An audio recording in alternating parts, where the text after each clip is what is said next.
Hello aspirants, இந்த வீடியோவில் வந்து நம்ம மீப்போவை மீசிமை அதை வச்சு ஒரு கணக்கு பார்க்க போகிறோம். மீப்போவை அப்படின்னா என்னென்னா ஒன்றும் இல்லை, ஹச்சிஎஃப், இங்கிலீஷில் ஹச்சிஎஃப் அப்படின்னு சொல்லுவாங்க, இல்லைனா ஜிசிடி அப்படின்னு சொல்லுவாங்க.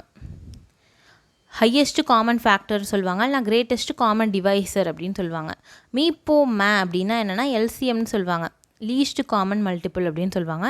இதோடைய மதிப்பு வந்து ரெண்டுத்துக்குமே கொடுத்துட்டாங்க. ஹச்சிஎஃப் எவ்வளோ கொடுத்துருக்காங்க? 16. எல்சிஎம் எவ்வளோ கொடுத்துருக்காங்கன்னா 240 கொடுத்துருக்காங்க. இந்த ரெண்டு எண்களை வச்சுருந்ததுனா ஹச்சிஎஃப் மினிமம் 2ஆவது வேணும். 2 எண் இருந்தால் தான் நம்ம ஹச்சிஎஃப் எல்சிஎம் கண்டுபிடிக்க முடியும். அதில் வந்து ஒரு நம்பரோட வேல்யூவை கொடுத்துட்டாங்க, 1 நம்பரோட வேல்யூ கொடுத்துட்டாங்க. ஒரு எண்ணோட மதிப்பு என்னன்னு பார்த்தீங்கன்னா 48 அப்படின்னு கொடுத்துட்டாங்க. இன்னொரு எண் என்னன்னு கேட்டிருக்காங்க, மற்றொரு எண்ணுடைய மதிப்பு கேட்டிருக்காங்க. இதை தான் நம்ம கண்டுபிடிக்க போகிறோம். ஆக்சுவலி ஒரு ஃபார்முலா இதுக்கு என்ன அப்படின்னா, இரு எண்கள் கொடுத்துருக்காங்களா, இரு எண்கள் இருக்கும், இரு எண்கள் இருந்தால் தான் மினிமம் கண்டுபிடிக்க முடியும். இரு எண்களின் பெருக்குத்தொகை, இரு எண்களுடைய பெருக்குத்தொகை எதுக்கு ஈக்குவலாக இருக்குன்னு பார்த்தீங்கன்னா மீப்போவே இன்ட்டு மீப்போமே ரெண்டுத்துக்கும் ஈக்குவலாக இருக்கும். சரியா? இந்த மாதிரி இருக்கும். இப்போ எப்படி போடலாம் அப்படின்னு பார்த்தீங்கன்னா, 2 எண்களுடைய பெருக்குத்தொகை, ஒரு எண் தான் நம்மளுக்கு தெரியும் 48, இன்னொரு எண் தெரியாது, அதனால் நம்ம எக்ஸ்ன்னு வச்சுக்கிறோம். ஈக்குவல் டு மீப்போவே மதிப்பு என்னென்னா 16 இன்ட்டு 240. சரியா?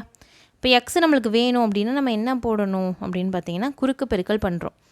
எக்ஸ் ஈக்குவல் டு 16 இன்ட்டு 240 அப்படியே இருக்குது, டிவைடட் பையில் 48 இருக்குது. சரியா? இப்போ நம்ம கேன்சல் பண்ணி போடலாமா? 16வது வாய்ப்பாடில் போட்டால் 16 1 16, இங்கே பண்ணால் 16 3, 240 3 இருக்குது, 3 1 3,